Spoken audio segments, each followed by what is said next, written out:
Good morning, bird brains. Welcome back to another episode of the Fat Bob Build Series, part 5, where we're taking a plain old run-of-the-mill Fat Bob 114. We're turning it into a badass one-of-a-kind machine. If that sounds like something you're interested in, go ahead and hit that subscribe button right now. Today, we're gonna be tearing this bike apart just a little bit. Let's get into it.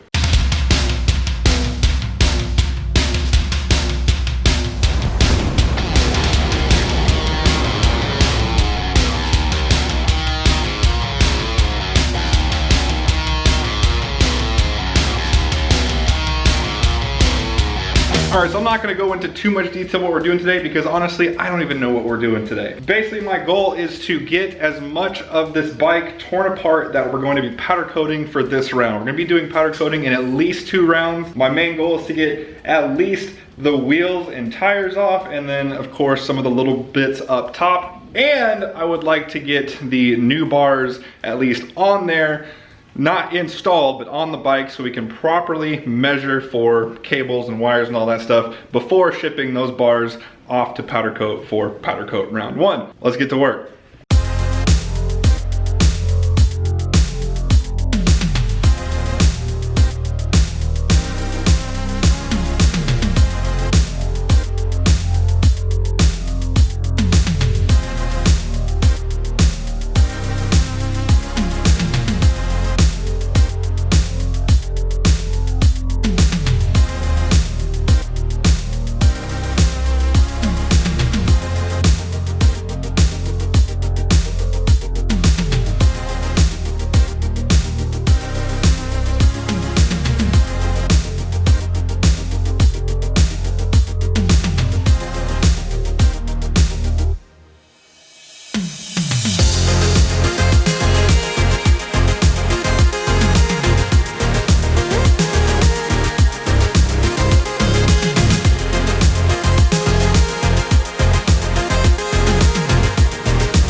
That looks a lot worse than it actually is. So I ended up removing the tank. Reason being is that this little port here is genius because it allows you to pull all these things out, but it's really hard to get out with the tank on. So I pulled the tank, which turned out to be a little bit more difficult than I thought. This is a new little design. Never seen a fuel disconnect with what looks to be a Schrader valve, like what you see on tires. Maybe it's to flush out the system easier. I have no idea. Someone who knows more than me, go ahead and leave that down in the comments. The overflow thing that has the fuel line runs all the way down here and then connects like 7 times, which I'd never experienced that before. And then to top it all off, like this bike has quite, I know you guys up north are gonna be like, you call that a lot of corrosion? But down here, this is very unheard of. Let me get this on a solid background so it'll actually focus. As you can see, I mean, these are the bolts that go into the handlebars, or the risers in this case. You can see it already has quite a bit of corrosion on it. And this bike has less than 2,000 miles on it. My only guess as to what could have caused this is this bike did come from the east side of Houston, which is on a bay. So maybe the previous owner did a lot of riding next to the beach or something like that, picked up a lot of salt and didn't really take care of it. But I'm gonna go ahead and replace these along with a couple other bolts that I pulled that were a little too corroded for my taste. Like I said, that's probably completely normal for you guys up north, but for us Texas boys, I don't like that. I don't like that at all. But I'm making a list of all the bolts and things I need to replace, so next time I go to the Harley store, I can just pick all those up. I'm debating on whether I want to get the handlebars on now and get those measured up, or if I want to go ahead and move along to the wheels. I think I'm gonna go ahead and move along to the wheels because I feel like the handlebar job, I don't see a need for 2 people, and my wife is home right now, so I want to take advantage of that. So I think I'm going to focus on the wheels, because seeing as how much difficulty I had with some of the bolts, these small bolts, these big axle bolts might give me a little trouble that might need another pair of hands. So I'm going to go ahead and start doing the balancing act of getting this bike lifted up, and I'm going to do it a little bit more sketchy than I have in the past, just because I want to keep it on the lift. I don't want to go down on the ground just yet. So I'm gonna try to finagle up a way to where I can take both wheels off without taking it off the lift. So this should get nice and sketch.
Okay, so we made some progress and then it came to a screeching halt. So we got the rear wheel off. That really wasn't an issue at all. By the way, how about my little setup here? Putting the lift there and then using that to kind of leverage the front up. Science! Anyways, we ran into an issue in the front.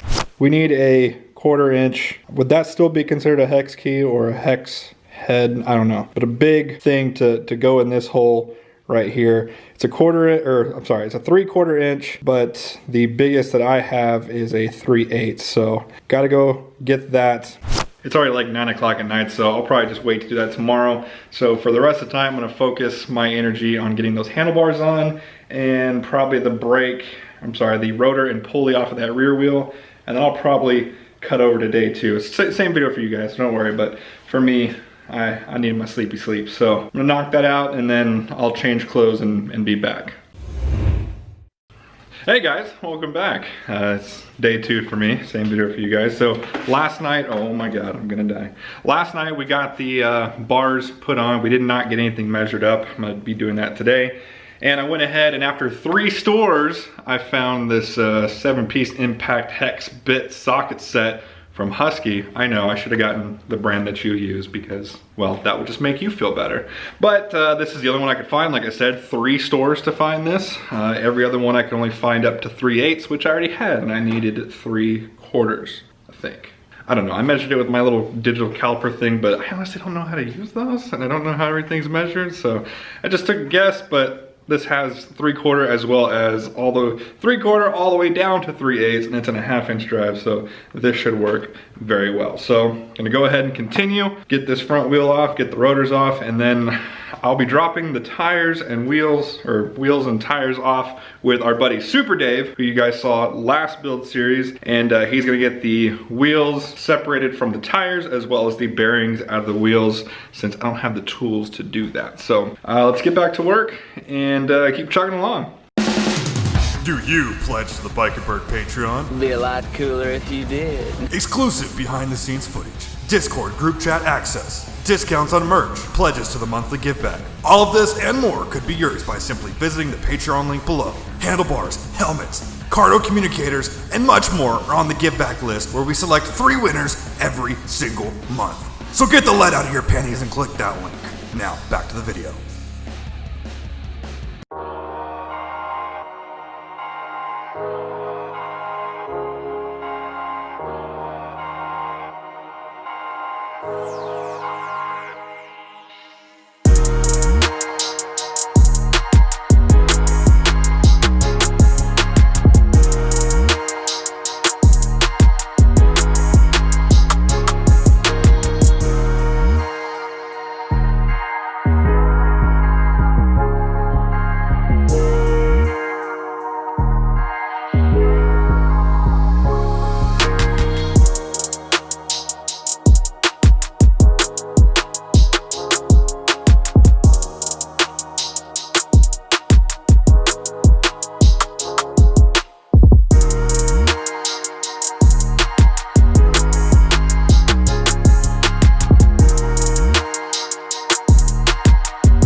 Man, was that a fun little stint.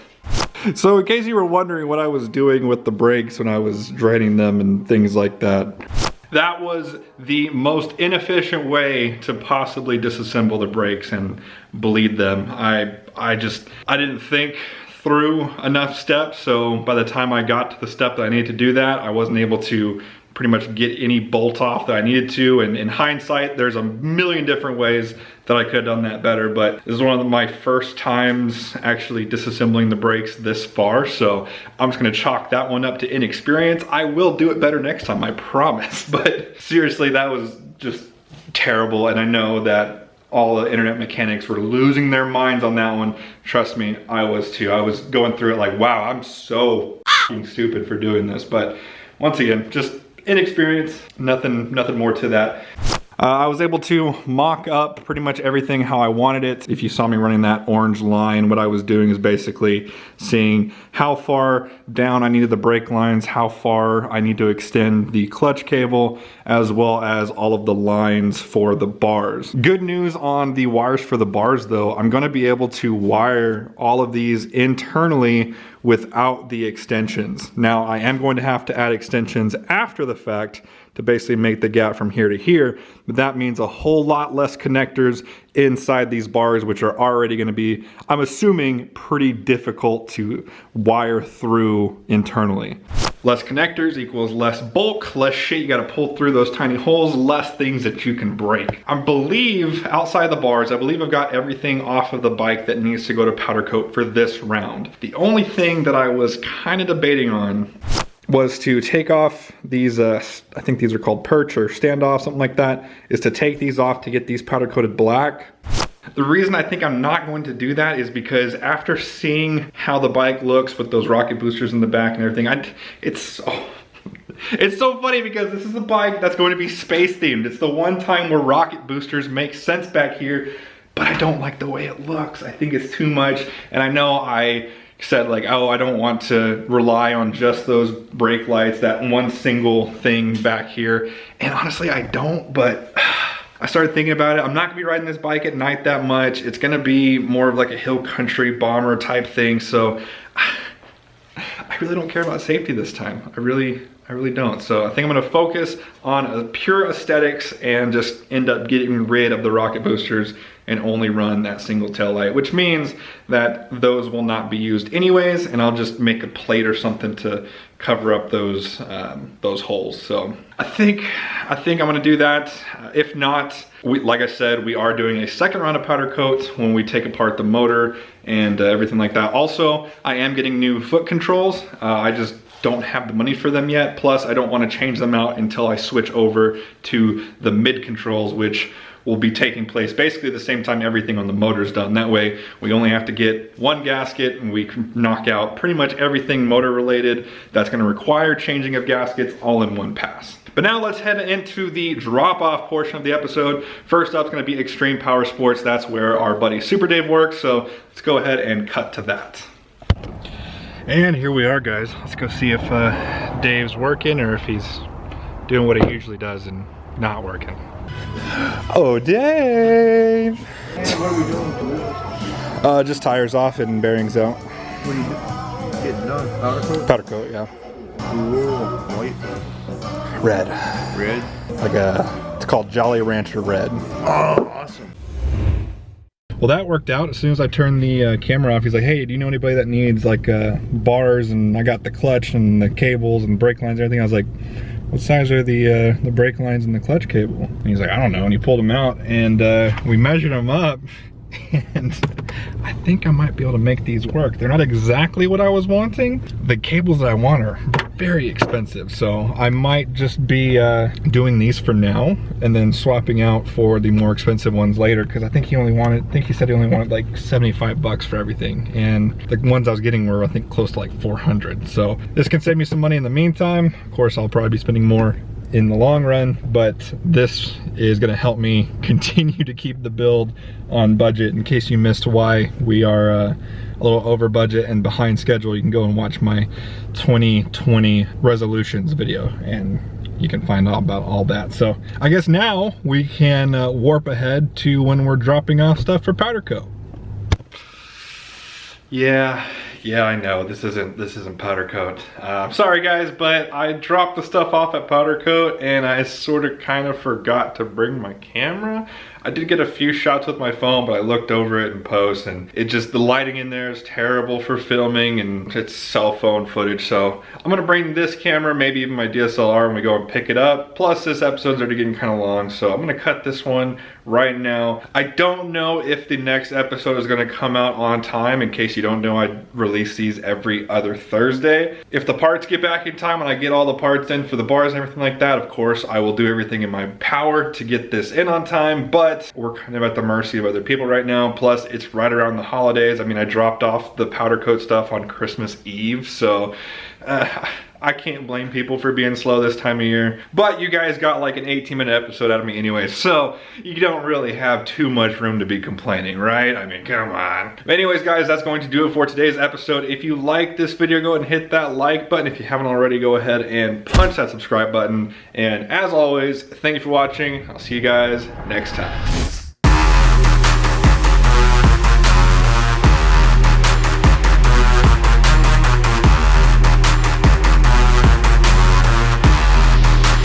Those things.